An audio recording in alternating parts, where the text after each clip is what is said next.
In 2018, the town of Sunapee celebrated the 250th anniversary of its founding. To help celebrate, 16 women created a quilt highlighting our town's history. This video explores the stories and history behind the subjects depicted in the 28 squares of the Sunapee 250th celebration quilt. Each summer, the quilt hangs in the Sunapee Historical Society Museum from Memorial Day to Columbus Day. We hope you will come to see it. Sunapee's town seal features geese flying by Loon Island Lighthouse with Mount Sunapee in the distance. 1781, noted on the seal, is the date of the town's incorporation as a town in the newly formed state of New Hampshire. But the town was first chartered under King George in 1768, and that is the date we celebrate. The design of the seal was adopted in 1979 from the bicentennial seal designed by George's Mills artist John, better known as Babe, Sargent, who was also chairman of the Bicentennial Committee. At that time, the design was used on a commemorative coin and flag. Here's Joan Gould's square of the old information booth. In 1924, the Lake Sunapee Business Association built the information booth and paid local ladies to greet and help motorists with directions and information about area businesses. They also acted as a central clearinghouse for lost cats. The booth was located across the road from the old Abbott Library at Cooper Square, near the current location of the Sugar River Bank. During its first summer, nearly 3,800 cars stopped for assistance. 3 years later, that number doubled, and soon the booth needed to be made bigger. Over the years, there were many information booth ladies, but Mrs. Helen Rainey was the longest-serving attendant, working from 1930 to 1980. She was perfect for the job. She lived nearby, had no children, and was very personable. Here's Helen with her assistant, Miss Laura Stalker. When the road to Newport was rebuilt in 1956, as we know it today, Cooper Square ceased to exist, and the booth had to be moved. Its new location was on state land on the south side of the Sugar River. The town took over ownership of the booth and paid the state $1 per year to lease the land. In 1997, there was interest in rebuilding the booth and eliminating the porta potty that sat next to it. The state offered to sell the land to the town for $2,500. The Sunapee Harbor Riverway thought the booth made a nice terminus for the Riverwalk and raised the money to buy the land. Everett Pollard of North Cape Design spearheaded the effort to build the new booth. The old booth was given to the Historical Society and moved to Sunapee Harbor Riverway land in the harbor at the beginning of the Riverwalk. It was restored through volunteer efforts. This embroidered map is based on a modern map of Sunapee to locate roads and water bodies accurately. The straight lines, North Road, Win Hill Road, Stagecoach Road, and Ryder Corner Road, for instance, were laid out between original land grant lots. Here's the 1768 map showing lots and their owners when we were first chartered as the Seville Proprietary. North is to the right. The provincial government in Portsmouth divided the land into 185 blocks of 75, 85, and 100 acres in the south and 85 acres to the north, and gave them to 95 well-connected men from the fort at No. 4 and the seacoast area. It was their task to get the land settled. Even after the Revolutionary War, for many years there were only about 20 families eking out an existence in a forested wilderness. The proprietors were given a deadline and each year paid a tax assessment. These rows of lots were called ranges, and there are 22 of them. So old deeds refer to a lot and a range. For example, Lot 3 in the 5th North Range would put you at the corner of North Road and Trow Hill Road. A number of the early roads were laid out on this grid. This square depicts Osborne's garage, now the Sunapee Historical Society Museum, all dressed up for Sunapee's 150th anniversary in 1918. The barn was built by Leo Osborne's grandfather, William Wallace Flanders, who lived across the road at today's Wild Goose gift shop. It was used as a horse and buggy livery until Leo took it over for his boat and auto repair business. Sunapee's 200th celebration in 1968 sparked interest in starting a historical society. The Sunapee Historical Society was born officially in 1973, and it became a nonprofit corporation in 1978. In 1980, Fay Osborne, Leo's nephew, bought the building from his cousins and donated it to the newly formed Sunapee Historical Society for a museum. Restoring the building involved lots of volunteers led by Fay and Norm Perkins. Unfortunately, Fay Osborne didn't live to see the grand opening of the museum in the summer of 1983.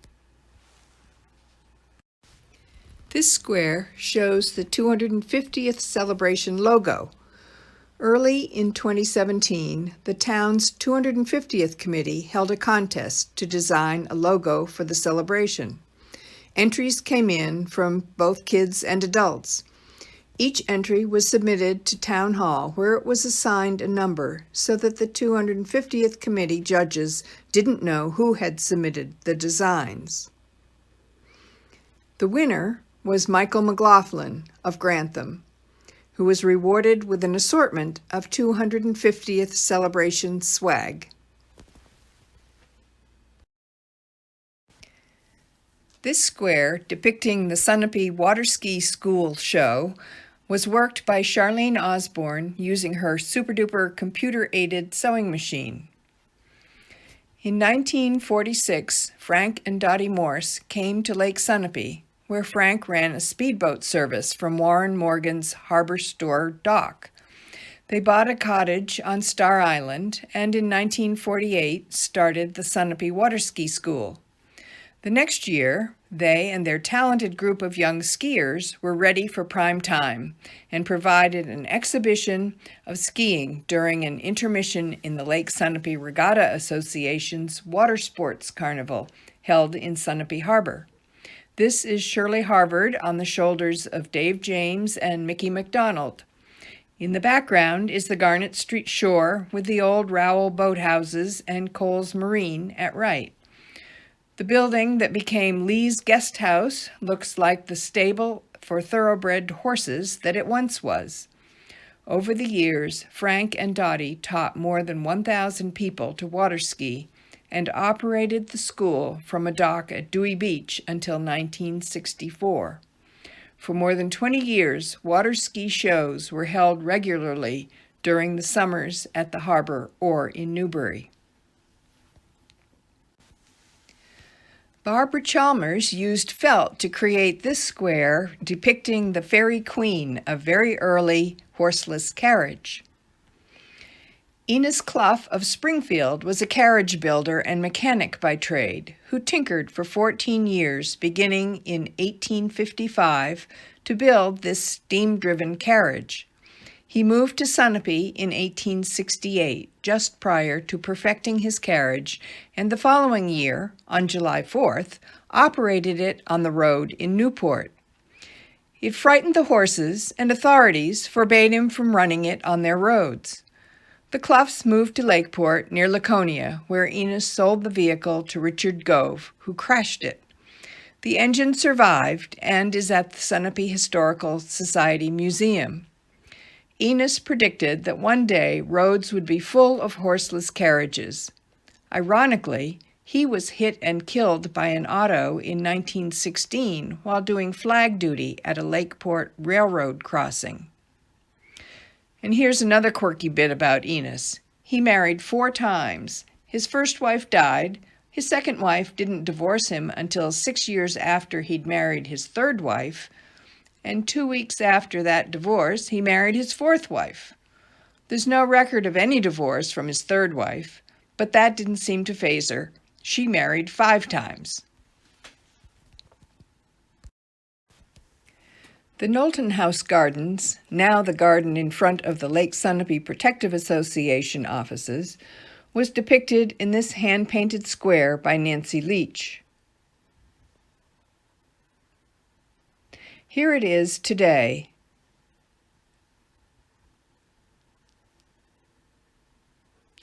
And here's what this area used to look like when it was the home of Bert and Alice Sawyer in the 1940s. This area in front of the LSPA Center for Lake Studies is called the Long Garden and is maintained by the Sunapee Gardeners, a volunteer group that was a spin-off of the Sunapee 2000 project. In the late 1980s, a series of citizen meetings were held to envision the town and its potential in the year 2000. At the time, the harbor was in a slump with many of its commercial properties on the verge of foreclosure. The Sunapee Gardeners was founded in 1989 by Ellie Goddard and began as an informal group of gardeners who were interested in beautifying Sunapee through the care of 7 flower gardens on town property. Over the years, the number of gardeners varies, but work continues from spring to late fall, with planting, watering, weeding, fall cleanup, and, in November, the greening of the harbor for Christmas.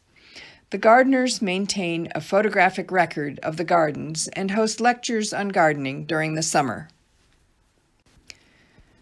This square, representing the village of George's Mills, is by Muriel Bergeron and is literally a piece of one of the t-shirts sold during the summer of 1980 by 10-year-old Heather Bergeron, Muriel and Tony's 5th grade daughter, to raise money for New London Hospital. Heather's grandparents, Chub and Marge Gardner, had the t-shirts made that depict the village's water-powered mill heritage. Heather raised $1,906, more than any other fundraising project that year. For doing so, the fair organizers wanted to crown her Fair Princess because she was only 10. But Heather told them, "King Tut was 10, I want to be queen." And so she was crowned the New London Hospital Day Queen. That's a lot of t-shirts to sell, but then who can turn down a cute 10-year-old selling a symbol of your town for a good cause? Brilliant. George's Mills didn't have the Sugar River with its high flow and 70-foot elevation drop, but it did have the Otter Brook flowing between Otter Pond and Lake Sunapee. Here's an undated photo of the last of the water-powered mills for which the village was named.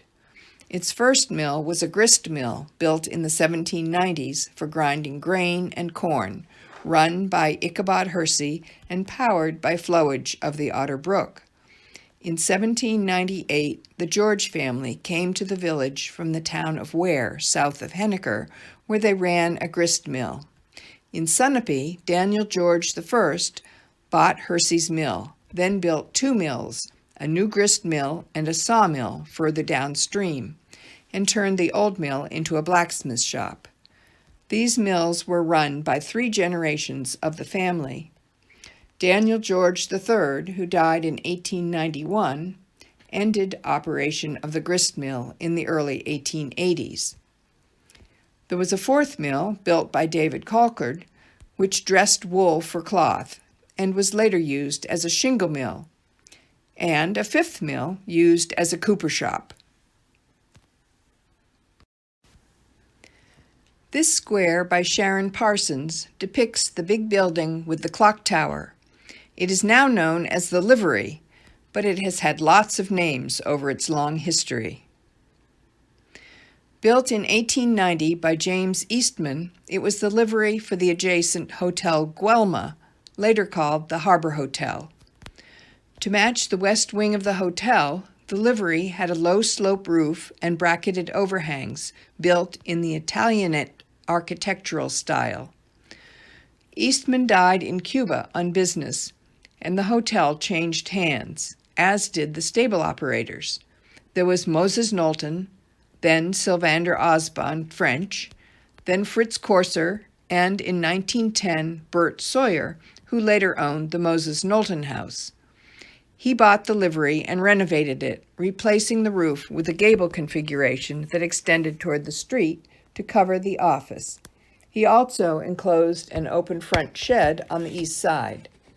In 1912, Bert operated with 24 horses. You could rent a horse and buggy for $1 to go to Newport and back. He had a sleigh that could seat 20 people and used that to transport groups over the lake ice for meetings in New London. There's a recording of Bert recalling a winter night when the group had left New London late and were out on the lake in the dark. They lost sight of the pine saplings that marked the sleigh route over the ice to the harbor. With kerosene lanterns, the men fanned out and eventually found their way back home. He said that after everyone was taken home, he didn't get the horses back in the stable till dawn. By 1920, there was no call for hiring a horse and buggy, as autos took over.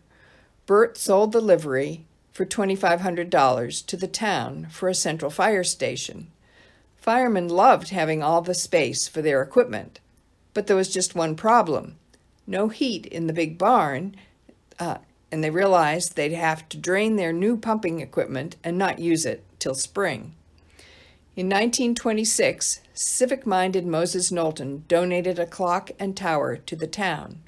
He wanted it on the new library, now the Sunapee Archives building, but it was too big for the little building, so it was built on the livery fire station. In 1918, the selectmen began to meet here. The water department stored equipment and supplies there. The Sunapee's Boy Scout troop, led by Carl Jonas, met upstairs. But times were changing. The fire department moved out in 1953. Town offices moved out in 1990. The police department left in 2006, leaving just the Sunapee Seniors Thrift Shop, begun in 1992 as a Sunapee High School student senior project. Not since the huge fire that burned the Harbor Hotel a mere 20 feet away was the livery's future in 2005 so threatened. Words "sell it" and "tear it down" were spoken by town leaders. A committee of citizens was formed to recommend what to do with the last big historic building in town. In 2007, the New Hampshire Preservation Alliance identified it as one of the 7 most important threatened historic buildings in the state to be saved.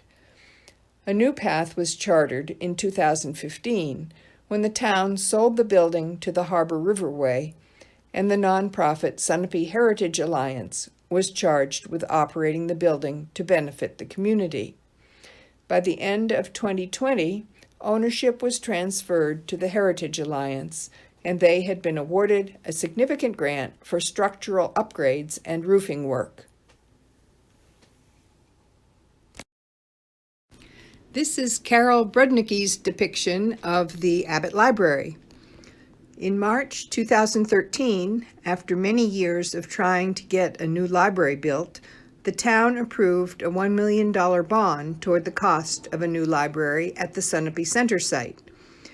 The Abbott Foundation, the entity set up by library trustees to accept donations, had raised $1.3 million towards the projected cost of $2.7 million. Architect Peter Tennant of the Tennant Wallace firm in Manchester and construction manager Trumbull Nelson of Hanover were hired. In September 2013, subcontractor bids were received and construction soon began. The new library was opened on November 15, 2014. Here's the Reverend Cheryl Meachan's square depicting a truckload of Alexander rakes ready for market. In the 1860s, George Alexander of Leominster learned how to make rakes from his father and ran rake shops in a few locations before setting up in 1879 at Josiah Turner's mill with his partner, Mr. Perkins.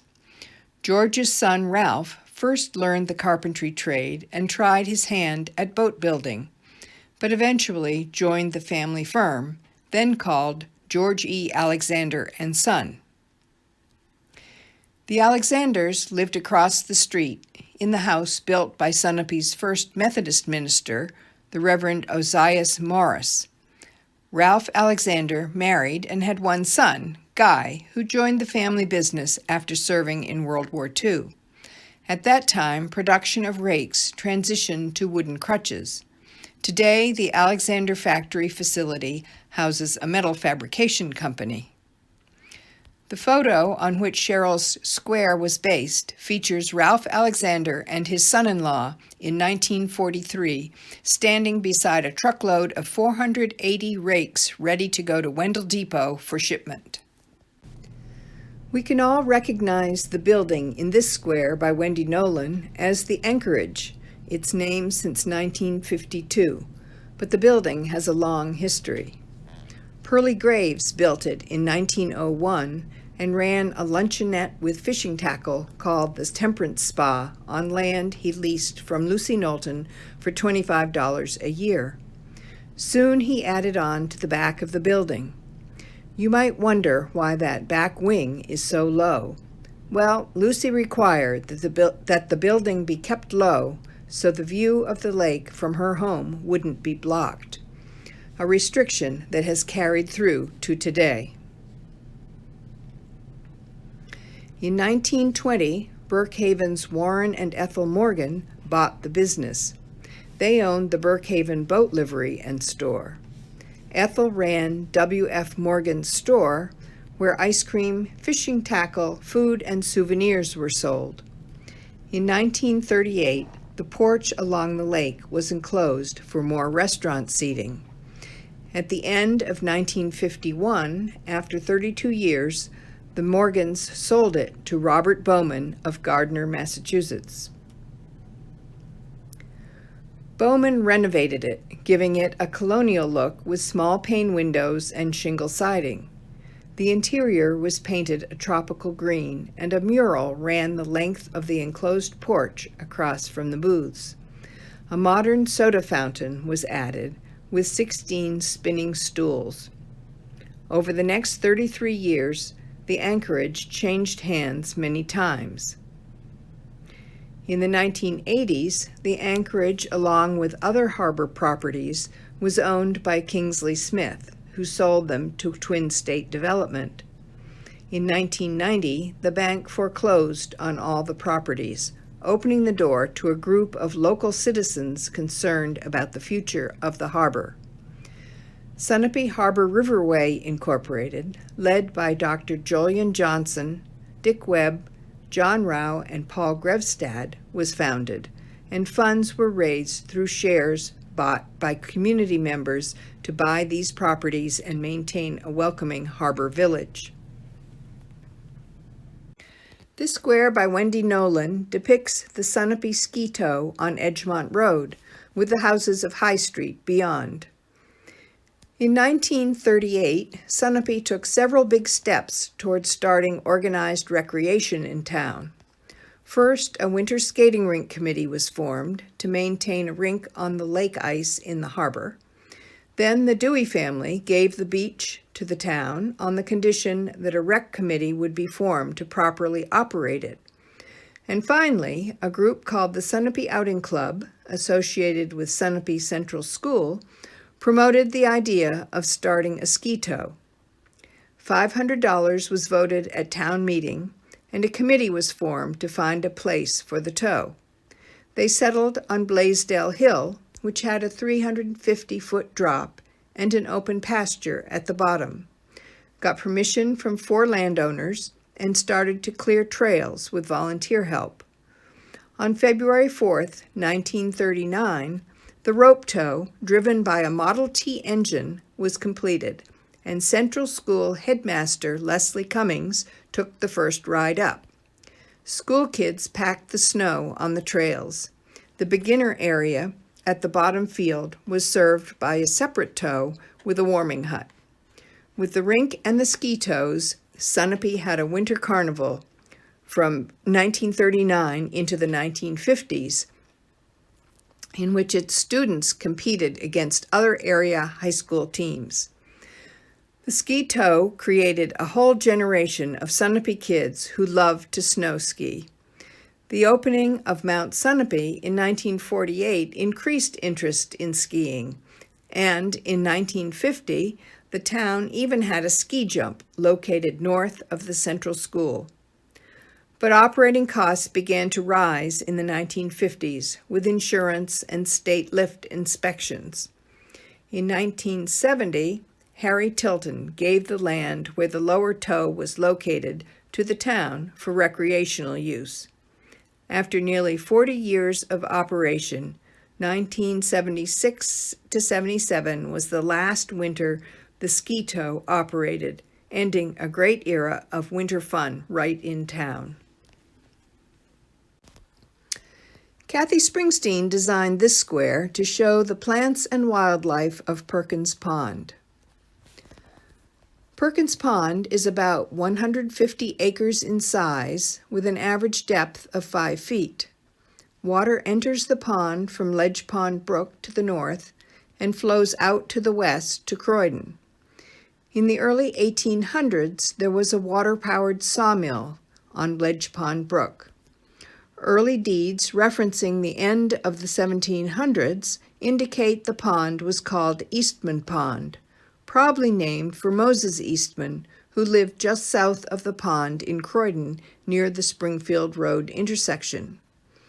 In the 1820s, it was known as Breeches Pond, and by the 1830s, it was called Perkins Pond, probably named for Enoch Perkins of Ware, who came to Sunapee by 1804 and lived in a small cape on the north side of the pond.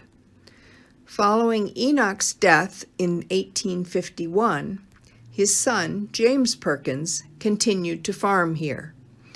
At the east side of the pond were 2 big farms, the Elijah George Farm and, south of it, the Samuel George Farm.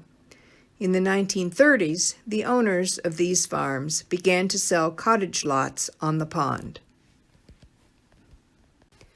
This square, made by Betsy Lyons, represents the Lake Sunapee Protective Association. The LSPA was founded in 1898 to address extremes in lake water levels, as you'll see symbolized by the next photo. Since the beginning of industry in Sunapee, water flowage rights had been bought and sold by mill owners along the Sugar River. Men from Newport and Claremont formed the Lake Sunapee Dam Corporation in 1821 to build a lake dam and control the lake level to the benefit of the operation of the mills. The result was very high and very low water levels, which created navigation hazards for boating, property damage, and unsightly shore conditions in low water. Colonel Hopkins, a Worcester attorney and avid fisherman who had camped on the Garnet Street shore since the 1870s, led the fight by shore property owners to establish their lake water level rights. An agreement between the parties was finally reached in 1904 at the New Hampshire Supreme Court that the lake would not rise above 11.5 feet nor drop in the summer below 8.5 feet on the harbor gauge. So ended years of confrontation between the interests of water-powered industry and those of tourism and summer recreation. In 1961, operation of the dam was taken over by the state, ending 141 years of operation by the Sunapee Dam Corporation. At that time, there was still one mill, the Sugar River Fabric Company, located in North Newport, using water power to operate its spinning machines. With the water level battle won, the LSPA turned its attention to water pollution from sewage and stormwater runoff. In 1981, a bill passed the legislature giving the LSPA the authority to maintain the 3 lighthouses on the lake. In 2007, LSPA bought the Moses Knowlton House from Sandy Rouse for its new headquarters, and in 2020 renovated the building to create the LSPA Center for Lake Studies. LSPA continues to emphasize scientific study and community education in its care for water quality in Lake Sunapee and its watershed. Here's Wendy Nolan's Brookhaven Boatworks Square. In 1890, the Woodsum Steamboat Company bought this property for their own steamboat wharf when they were blocked from using the steamer Edmund Burke's wharf. In 1911, Ethel and Warren Morgan leased the Woodsum property. There they built a small grocery store and a boat livery office. Warren served as ticket agent for the Woodsum Company and eventually was a stockholder and general manager. In 1921, they bought the Woodsum property with half of its waterfront, and 8 years later bought another 40 feet of shore where the Boatworks building is located. Warren rented boats, sold gas, and had an island launch service for folks on Great Island. The boathouse depicted in the Quilt Square was originally on Emerald Island. In the 1930s, Warren owned the island and hauled the boathouse across the ice to use in Brookhaven for his business. Ethel and Warren retired in 1952, and the operation of the store and boat business was taken over by their daughter, Dorothy, and her husband, Leon Gould. The store closed in 1971, and the boat repair business was operated by the 4th generation of the family until 2019, when it was sold.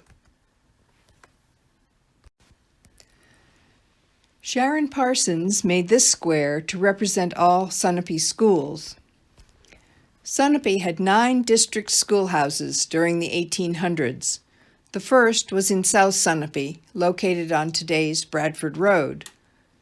Then number 2 was on Stagecoach Road, 3 on North Road near Perkins Pond Road, 4 near Browns Hill, 5 in George's Mills, 6 by Ledge Pond at the intersection of Dodge Pasture Road and North Road, 7 near Wendell Depot, 8 near the Methodist Church, and 9 in the Lower Village next to the graveyard by today's Middle High School. Here's number 2. Today it's a home on Schoolhouse Lane.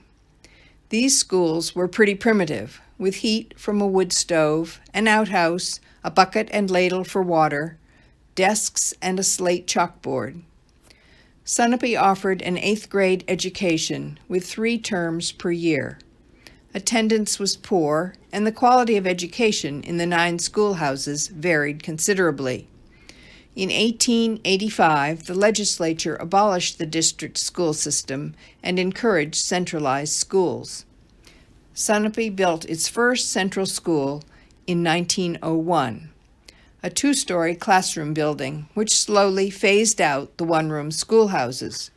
The George's Mills School was the last to close in the 1920s, but the central school burned down in 1928.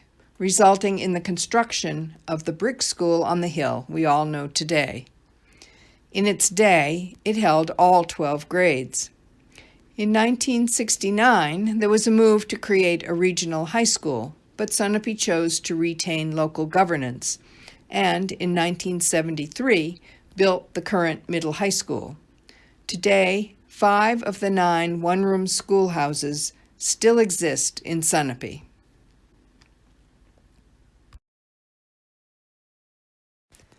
This square by Charlene Osborne is a computer-stitched image of Leo Osborne's mailboats, depicting the 1925 Fay and Bowen launch Pathfinder at left, the 1917 launch Peerless in the middle, and the 1920 launch Altair at right. In 1917, Leo and Rollo Osborne operated Osborne Brothers at the waterfront, by the dam, and from the barn across the road. But by June, the company was dissolved and Leo formed Osborne's Garage. He owned several motorboats and offered excursion rides on the lake. In 1930, Leo Osborne took over the Woodsum contract to carry the U.S. mail between the Newbury Rail Station and summer post offices at hotels around the lake. And 3 years later, Lewis Dudley's petition to permanently discontinue steamboat service was granted by the state, dissolving the Woodsum Steamboat Company. In 1935, the state authorized the use of Leo Osborne's motorboats for passenger service around the lake. 2 years later, he was awarded a Postal Service 4-year contract to run a summer mailboat route using his fleet of launches. The Osborne boats made regular mail runs from Newbury Station to Burkhaven, Blodgett's, Sunapee, and George's Mills, then back, 6 times a week from June 16th to September 15th for a contract sum of $800 per year. Boat rides were offered on the mail runs, adding to revenue. The mailboat service ended in 1957 when the Postal Service did not renew the contract. This square of the pedestrian covered bridge was provided by Project Sunapee. In 2011, the City of Dover offered a 2-span covered wooden pedestrian bridge on a first-come, first-served basis. Project Sunapee saw this as a win-win way to get a bridge in the harbor, fulfilling a recommendation of the 1985 Harbor Adaptive Use Study. A hearing was held, and the Sunapee selectmen voted to acquire the bridge and accept a Project Sunapee donation of $35,000 to transport the bridge to Sunapee. Project Sunapee continued to raise funds needed to install the bridge. Ultimately, the effort to bring the Dover Bridge to Sunapee fell through, but the momentum created by the project enabled Project Sunapee to raise funds and get in-kind donations to build a new bridge to connect River Road to the Harbor Riverway path. The new bridge was dedicated in September 2013, with 400 on hand for ribbon cutting. A time capsule to be opened in 2038 was buried alongside the bridge abutment. This lovely square showing St. James's Church in Brookhaven was made by Diana Wyman. In the 1880s, Episcopal summer services were held in Brookhaven at the hotel or in someone's cottage. A group of Brookhaven summer residents organized to build a church on land donated by George and Frances Dana, who developed Brookhaven. But it wasn't until 1896 that enough money was raised to begin construction. Stonemason Jerome Bugby of Claremont built the church with help from young Arlen Boyce, who collected stones from the fields. The church was completed and its first service held on St. James's Day, July 25, 1899. The church cost $1,667 to build, plus windows and furnishings. St. James's is open during the summer and has always been ministered by visiting clergy who enjoy being at the lake and staying at the church's nearby rectory, Claverack Cottage on Penny Cove. This is Charlene Osborne Square, showing ice being harvested in Sunapee Harbor. Before the 1870s, there wasn't much call for ice to keep food cold, but with the growth of tourism, the desire for crystal-clear lake ice in the warm months greatly expanded, so that it was not just the hotels that built their own ice storage buildings, but private homes as well. In 1872, Sunapee's leading machinist and inventor, John B. Smith, was the first person in Sunapee to cut ice and store it for summer use. By 1884, the Runnels House Hotel and the Woodsum Steamboat Company had their own ice storage buildings, as did the Knowlton Store. At the turn of the 1890s, year-round ice was considered essential. Oak cabinet ice boxes with zinc linings were being sold for the modern home. Cutting ice was first done with handsaws, like cutting wood, but in 1896 the inventive Woodsum brothers, Dan and Frank, patented their ice-cutting machine, which looked like a big circular saw on a metal sled with an engine. Typically, harbor ice was cut in January during a roughly 3-week period to fill the harbor ice house and the many private and hotel ice houses in town. If you didn't have your own ice house, icemen made daily deliveries, and a cake of ice was put right in the bottom of your ice box. Sunapee's home delivery iceman was Orrin Morgan, who built an ice house on River Road in 1900. He was followed in business by his son, Clayton Morgan, who was also our fire chief for 25 years. In 1931, Clayton replaced the ice house built by his father with a much bigger building on River Road next to Pete's Shed.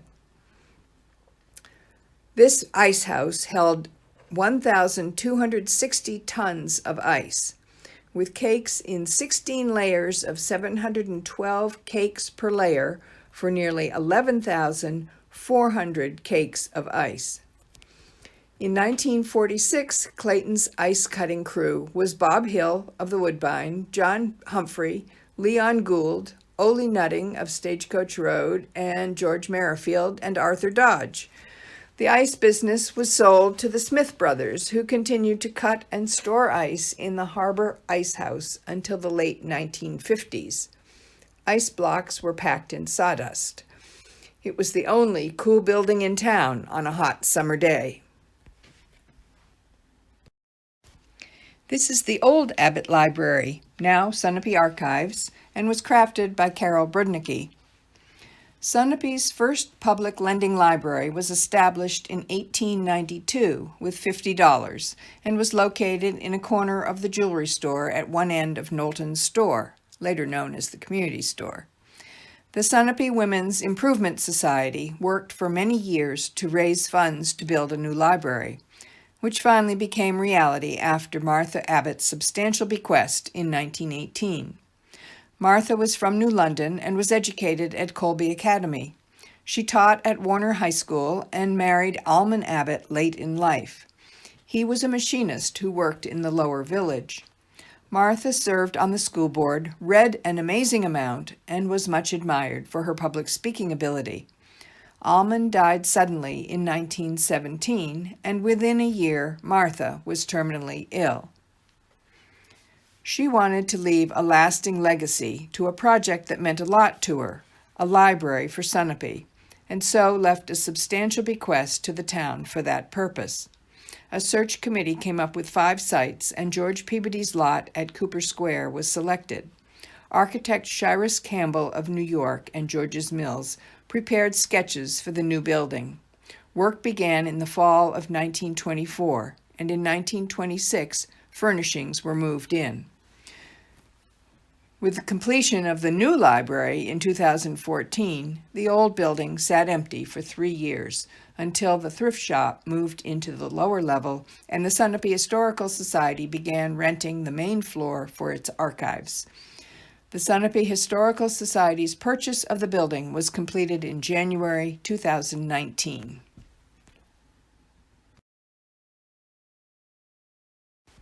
This square, depicting our antique road roller, was made by Barbara Chalmers.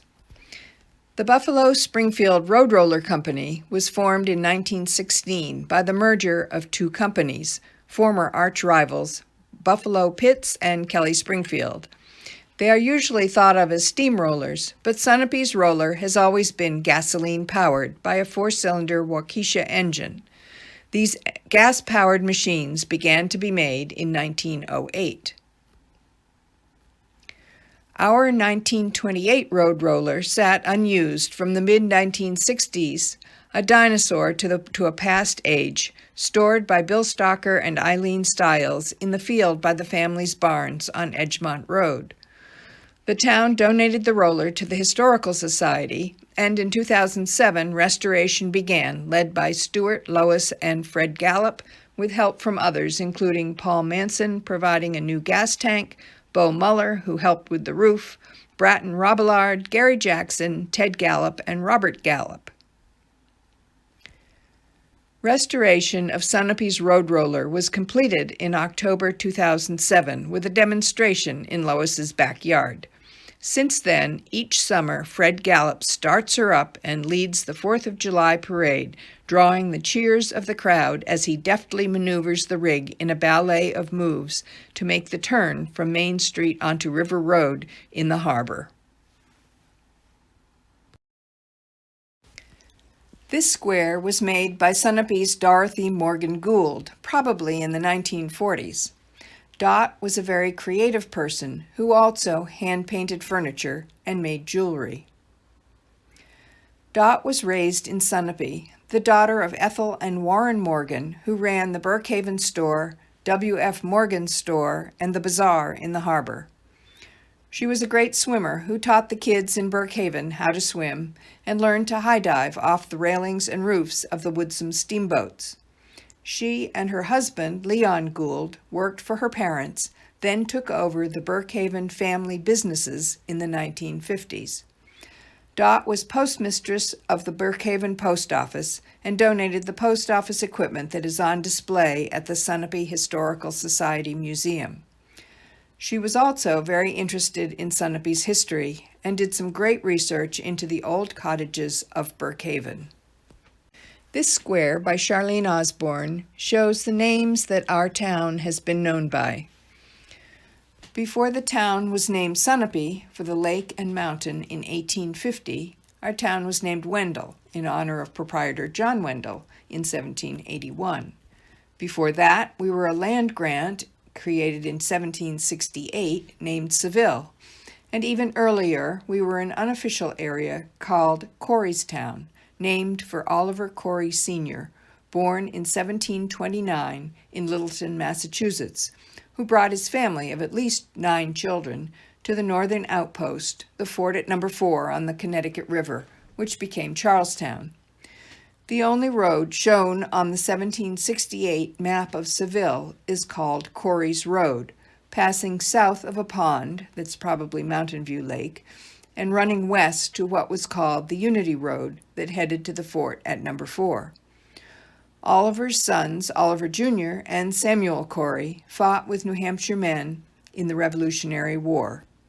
Oliver and his sons were among the 94 Seville proprietors responsible for getting Seville settled. Samuel lived and died in Gilsum. Oliver Jr. moved on to Otsego, New York before 1800, and Oliver Sr. died in Claremont in 1815. This square, representing Hames Park, was created by Kathy Springsteen. Hames Park is the site where Sunapee's second dry goods store, built in 1827 and moved to the site in 1863, was run by the Knowlton family. In 1905, Herb Sawyer bought the place and ran it for 10 years. In 1935, Bert and Katie bought it and named the store the Community Store, a name that brings memories to most of us. Burton was our friendly grocer for 33 years, until 1968. From then to 1989, the store went through 5 owners before George Burney moved the business down to Route 11, where Pizza Chef is. The old building sat empty and in poor condition. In 1995, the town voted $66,000 towards tearing the building down, creating Hames Park, and building more parking. The Sunapee Riverwalk Committee, with 16 members, was formed to raise donations to fund the rest of the cost, led by Dick Webb. The old store was demolished in 1996, truly an end to an era. In 1998, granite blocks were cut and donated by the Stalkers, and the walls of the park were set in place. The Pratt family donated $20,000 to complete the park in memory of Elizabeth, or Lib Pratt, who had died in 1997 and was a long-time beloved Sunapee Central School teacher. On July 7, 1999, the park was dedicated and is one of the many gardens around town that is kept beautiful by the Sunapee gardeners. This square of the town seal, featuring Loon Island Lighthouse, was sewn by Janet Ramspot of North Road. When Janet passed away early in 2018, it was found among her things. We were proud to include it in the quilt. Loon Island Lighthouse was the first of 3 built by Dan and Frank Woodsum of the Woodsum Steamboat Company. They had the wooden structure mostly built by April 1892, but it took Dan 2 years to perfect a clockwork mechanism that brightened the kerosene light at night and dimmed it during the day to save fuel so that the tank could be refilled on an 8-day cycle. In 1901, the lighthouse was lit electrically by underwater cable. With the end of the Woodsum Company in the 1930s, no one maintained the lighthouses, and they fell into disrepair. Loon Island Lighthouse burned down on June 4, 1960, when it was struck by lightning. Dexter Richards organized a fundraising campaign to replace it. By 1977, more repairs were needed, and their care was taken over by the Lake Sunapee Protective Association. Our lighthouses are 3 of the 5 lighthouses in New Hampshire. Folks in the area recognize that these lighthouses are part of our local identity and have financially supported refurbishment through the LSPA. Diana Wyman sewed this lovely square of the Community Methodist Church.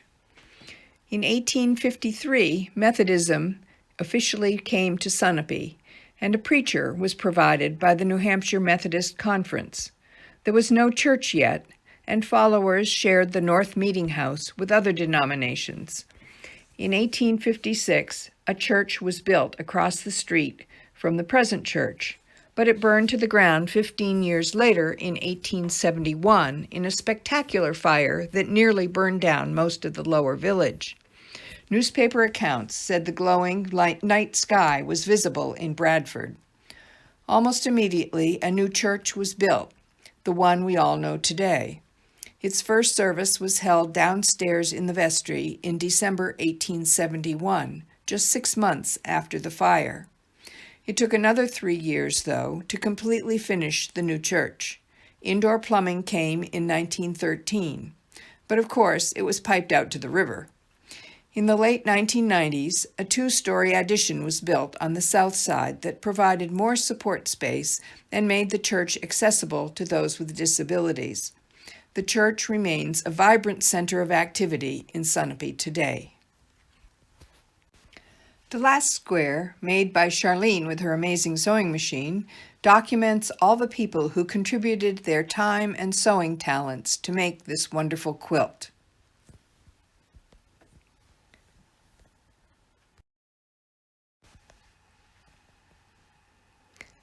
And here are the squares all together on the completed quilt.